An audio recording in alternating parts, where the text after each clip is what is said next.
Rick Ross, a name synonymous with the crack cocaine epidemic in Los Angeles during the 80s. The 1980s is a figure whose life encapsulates the complexity of the drug trade, its impact on society, and the blurred lines between criminality and survival. Rick Ross, born on January 26, 1960, in Los Angeles, California, grew up in a neighborhood marked by poverty and violence. The family lived in a low-income housing project in the heart of south-central Los Angeles, a place that would become infamous for its gang violence and drug-related crimes. Despite these challenges, Rick was academically gifted. He excelled in school, showing particular aptitude for reading and writing. The allure of the streets was powerful, and by his teenage years, he had begun to experiment with drugs and engage in petty crime. The combination of his intelligence and street smarts would later prove pivotal in his rise within the drug trade.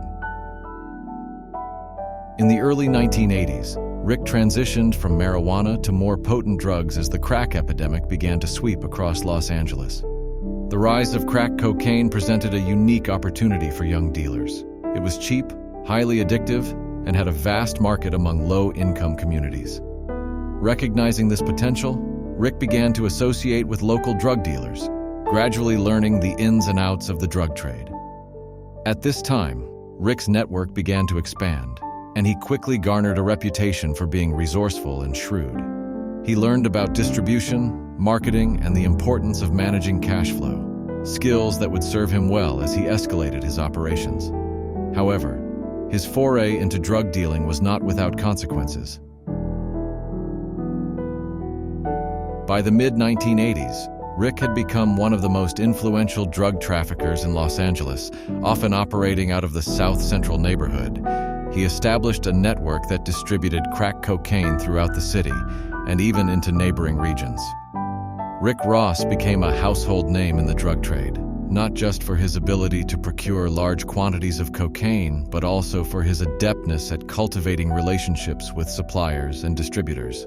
The modus operandi Rick also adopted a corporate-like structure for his operations, employing a network of dealers who worked for him. This decentralized approach allowed him to manage risks effectively while expanding his reach.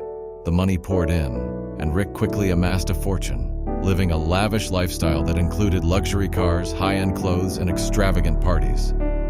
The crack cocaine epidemic ravaged communities across Los Angeles, leading to increased addiction. Families were torn apart and lives were ruined. Rick's decisions were not just business choices. They had real-world consequences that affected countless individuals and families. As Rick's empire expanded, he found himself increasingly under the scrutiny of law enforcement agencies.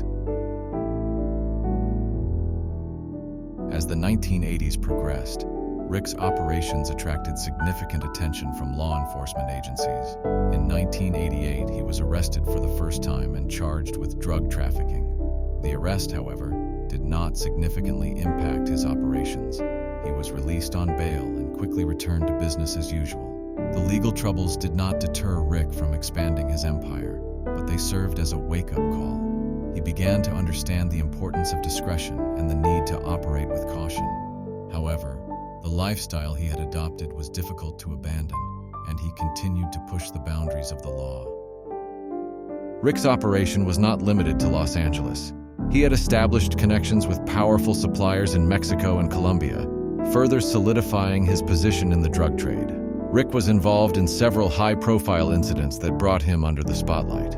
In one particular incident, he narrowly escaped a violent confrontation with rival drug dealers, which highlighted the dangers of the trade.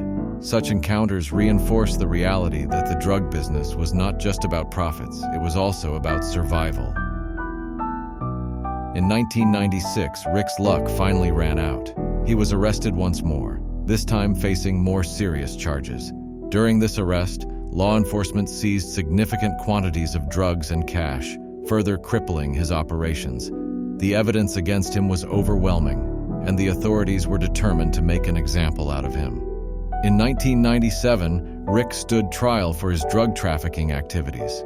The prosecution presented a strong case, highlighting the impact of his operations on the community and the extensive network he had built. Rick was ultimately convicted on multiple counts of drug trafficking and conspiracy.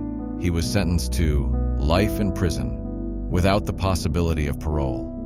A stark reminder of the consequences of his choices. Rick's trial received significant media attention, portraying him as a key player in the crack epidemic that had ravaged communities across America.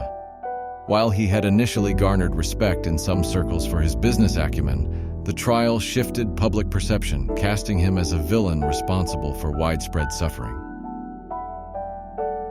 While in prison, Rick faced numerous challenges. Adapting to life behind bars was difficult, but he used the time to reflect on his past and the choices that led him to this point. He began to write about his experiences, documenting his life story and the lessons he had learned along the way. Rick Ross's life and the broader narrative of the crack epidemic have left an indelible mark on American culture. His story has been referenced in numerous films, documentaries, and songs, serving as a cautionary tale about the consequences of drug trafficking. The complexities of his character and the socio-economic conditions surrounding his rise and fall have sparked discussions about crime, race, and the American dream. Rick's life has also found a place in hip-hop culture, where artists have referenced him in their lyrics, reflecting the intersection of drug culture and music.